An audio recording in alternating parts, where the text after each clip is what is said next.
खान साहब जो हैं उनकी अभी ज़रूरत नहीं, इसलिए उनके साथ खौफ नहीं है। उनका खौफ नहीं है एस्टैब्लिशमेंट को।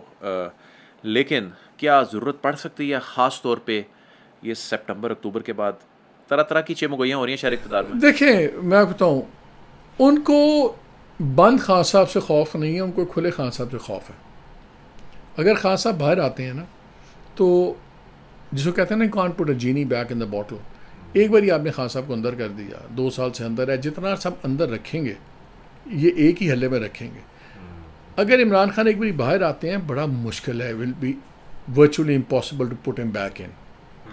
और अगर वो बाहर आते हैं, इस वक्त सबसे बड़ी स्ट्रेंथ गवर्नमेंट की या इस हाइब्रिड रिजीम की क्या है कि इमरान खान अंदर है, इनकम्युनिकाडो है, ना वो बात जा सकती है ना उनकी बात आ सकती है। हाँ, आप मुझे तो देखे हुए उनको 2 साल हो गए हैं, मुझे आपने भी देखे, हमारे जो 2-4 रिपोर्टर्स हैं बेचारे वही जाते हैं, उन्हीं को वो देखने देते हैं, वही बात जितनी होती है।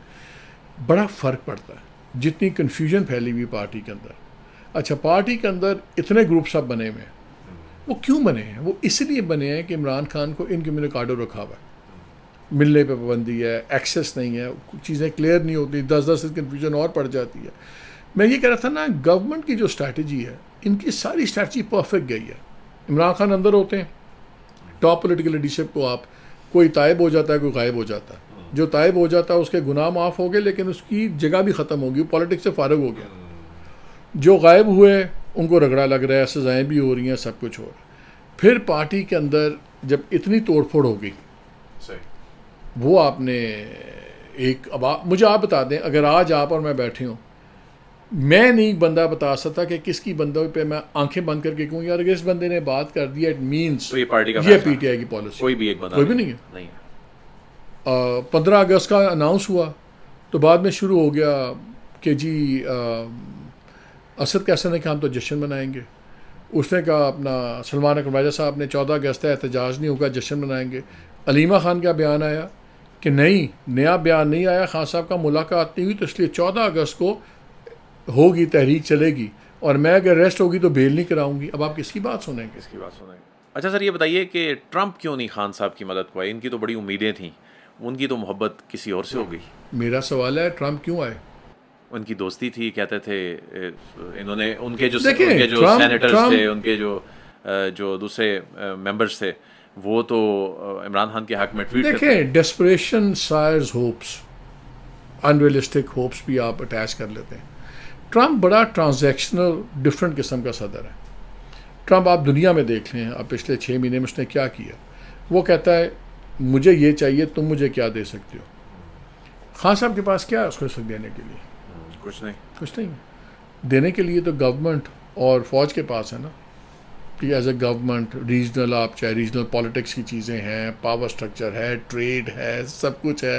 वो तो आपकी बात सुनने के बाद यह किया जा सकता है कि इस वक्त ना इस्टेब्लिशमेंट को खान साहब की ज़रूरत है, ना ही इंटरनेशनल इस्टेब्लिशमेंट को खान साहब की ज़रूरत है। 2 चीज़ें हुई हैं अमेरिका के पैराए में। बहुत से हमारे दोस्त हैं पीटीआई के।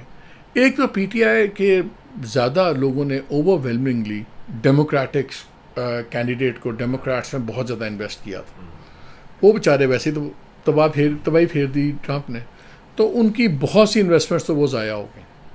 और दूसरा, ट्रंप जो है ना, ट्रंप की डिप्लोमेसी बड़ी पर्सनलाइज्ड डिप्लोमेसी है। ख्याल यही था लोगों का कि जी जो उनके कांग्रेसमैन हैं, सेनेटर्स हैं, जो इलेक्ट हो भी गए हैं, जिन्होंने ट्रंप को सपोर्ट किया है, ट्रंप उनको कोई लाड करेगा, उनकी बात सुनेगा, चीज़ें करेगा। ट्रंप ने तो आके टोटल अपनी एक और पर्सनैलिटी दिखाई है ना। वो था मैं ही हूँ, बस मैं ही हूँ, I don't care. He doesn't care about what his generals thinks, he doesn't care what his वजीर थिंक। वो अपनी जो सोच लेता है करता है। और इंटरनेशनली देखें, जब भुट्टो साहब थे, भुट्टो साहब ने इस्लामिक समिट किया, उस पर उनका इस्लामिक वर्ल्ड में एक बहुत बड़ा एक परसेप्शन बन गया, और एक पैन इस्लामिक लीडर के सामने आए, उनकी रिलेशनशिप्स बन गई। इमरान खान जब आए तो बड़े पॉपुलर थे। MBS was very fond of him, Erdogan भी, सारे जनाब भी। आपको याद है फिर बड़ा एक मकअप हुआ जब वो इन्होंने एक बयान दे दिया कि OIC का हेड ऑफिस यहाँ से उठा के मलेशिया ले आओ। और फिर नॉट रियलाइजिंग कि सऊदीज़ और टर्क्स का झगड़ा एक मुस्लिम आइडेंटिटी की सुपरमेसी का है, उसमें आप घुस गए। फिर उसके बाद वहाँ भी नहीं गए, वो भी है सारा। फिर कुछ इनकी स्टेटमेंट्स हो गई MBS के बारे में, टर्की के अंदर जो वहाँ। इनके वज़ीर साहब उठे, उन्होंने चाइना को कह दिया करप्शन कर रहा है, फ़लान कर रहा है। मुझे पता है इंटरनेशनल दोस्त खान साहब के नहीं थे कोई, या जो थे भी वो भी उन्होंने खुद ख़त्म किए या गलत फहमी है व्हाटएवर। लेकिन इंटरनेशनल आपके लिए तब आते हैं जब उनका कोई इंटरेस्ट आपके साथ बड़ा इंटरट्वाइंड हो, या आइडियोलॉजिकली आप अलाइंड हो, या आप मटीरियली अलाइंड हो। अगर वो नहीं है तो वो तो फिर ऑफिस से डील करेंगे ना।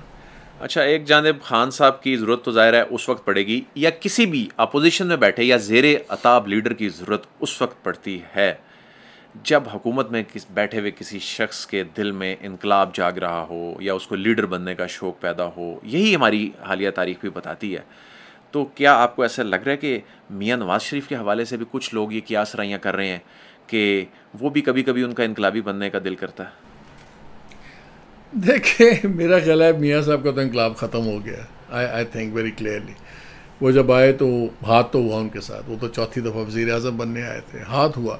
लेकिन मेरा ख्याल है अब जो लोग उनके करीब हैं, को मियाँ साहब तो बिल्कुल इस वक्त तखलिया करके बैठे हुए ना, मिलते ही नहीं हैं। बड़ा जो उनके करीबी लोग हैं वो जेनुअनली जब आप उनसे बात करें वो आपको कहते हैं कि यार मियाँ साहब मेंटली रिटायर हो गए। अच्छा। हाँ, और वो देखते हैं कि बस मरियम को उन्होंने लॉन्च किया है, फेडरल बैंक की गवर्नमेंट है और वो मरियम को फर्दर आगे देखना चाहते हैं। और अब देखना ये है कि जी अगले इलेक्शन में ही मरियम रिप्लेस करेंगी चचा को, या चचा एक राउंड और की ट्राई करेंगे। वहाँ तो इस किस्म की बातें हो रही हैं मियाँ साहब का नहीं। So I don't think that is an issue. लेकिन मेरा ख्याल ये है कि अगर वन पेज को कोई इशू बना तो मेरा ख्याल है 27वीं अमेंडमेंट के आने के बाद वन पेज पे प्रॉब्लम्स होंगी। अच्छा, वो कैसे?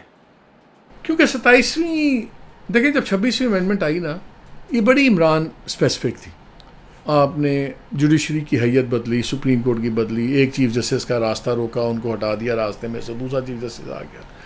जो इस्लामाबाद हाई कोर्ट में हमने देखा वो भी हमारे सामने ही है सब कुछ, सारे केसेस की पहली अपीलें यहीं जाती हैं, फिर यहाँ से। So the whole system was designed in a way कि प्रॉब्लम्स होंगी। 27वीं amendment is not Imran specific. अच्छा। 27वीं अमेंडमेंट की जितनी ज़्यादा चेंजेस हैं वो पूरे स्ट्रक्चर को इम्पैक्ट करेंगी। वो इमरान से किसी एक इंडिविजुअल से बहुत बड़ी हैं, वो निज़ाम की चेंजेस हैं, वो 18th अमेंडमेंट की बड़ी चीज़ों को टच करेंगे। रिवर्सल है उनकी। फर्स्ट फेज में नहीं, इनडायरेक्टली है। मसलन मैं छोटी सी एग्जांपल देता हूँ। अब आपको 10-15% सूबों को ज़्यादा जा रहा है, ठीक है ना। अब उस पर बड़ा क्लियर स्टांस है पीपल्स पार्टी का सब कुछ। अब आपकी एक वाटर इमरजेंसी है, आपका इंडिया ने कह दिया अबेंस में है, आपकी एक इमरजेंसी आ गई है कि आपके पास ये वाटर रिजर्वायर्स होने चाहिए। 8-10 हज़ार अरब इनको चाहिए 5-6 डैम्स बनाने के लिए।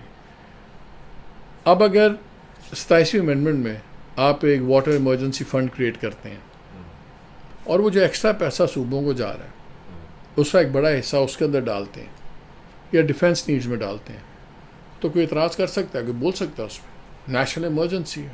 सो 18th अमेंडमेंट आपने नहीं छेड़ी, लेकिन वो बैलेंस आपने थोड़ा सा ठीक कर लिया। बिस्प बेनज़ीर इनकम सपोर्ट पर वो सूबे क्यों ना करें, लोग तो सूबों के शहरी हैं ना, उस पर फेडरल गवर्नमेंट उनको क्यों दे रही है? आप जब सूबों के पास सरप्लस बजट है वो अपने लोगों को पैसे दें। तो बिस्प अगर प्रोविंशलाइज हो जाता है तो 850-900 अरब आपका और आ गया। इस तरह काफ़ी चेंजेस हैं। मसलन जो ज़िक्र हो रहा है फेडरल टेरिटरीज क्रिएट करने का ज़िक्र हो रहा है, जिस तरह आपकी पोर्ट्स, बंदरगाहें, एयरपोर्ट से फेडरल सब्जेक्ट्स होते हैं। अब अगर आपकी फेडरल टेरिटरी बनती है साहब, मैं ऐसे एग्जांपल दे रहा हूँ, मसलन आपने 100 किलोमीटर साथ बना दिया तो सारा फेडरली एडमिनिस्ट्रेड एरिया। मैं सुन रहा था बलूचिस्तान के बारे में कि हो सकता है आपकी मकरान कोस्टल हाईवे सारी, ये सारी फेडरल टेरिटरी हो जाए। अब ये वो एरिया वो भी है जहाँ पे BLA सबसे एक्टिव है। सो फिर फेडरल गवर्नमेंट का पूरा राइट होगा कि अपनी फोर्सेस लाए, जो मर्ज़ी करे, क्या करे वो करे। सिमिलरली आप KP के अंदर भी फेडरल टेरिटरीज क्रिएट कर सकते हैं। सो नज़र ये आ रहा है कि फेडरेशन को मजबूत किया जा रहा है, और शायद ये एक बहुत बड़ा एक तासुर है कि सूबों के अंदर इम्बैलेंस ऑफ पावर हो गया सेंटर का और सूबों का, जो कि एक हकीकत भी जो है। हकीकत है।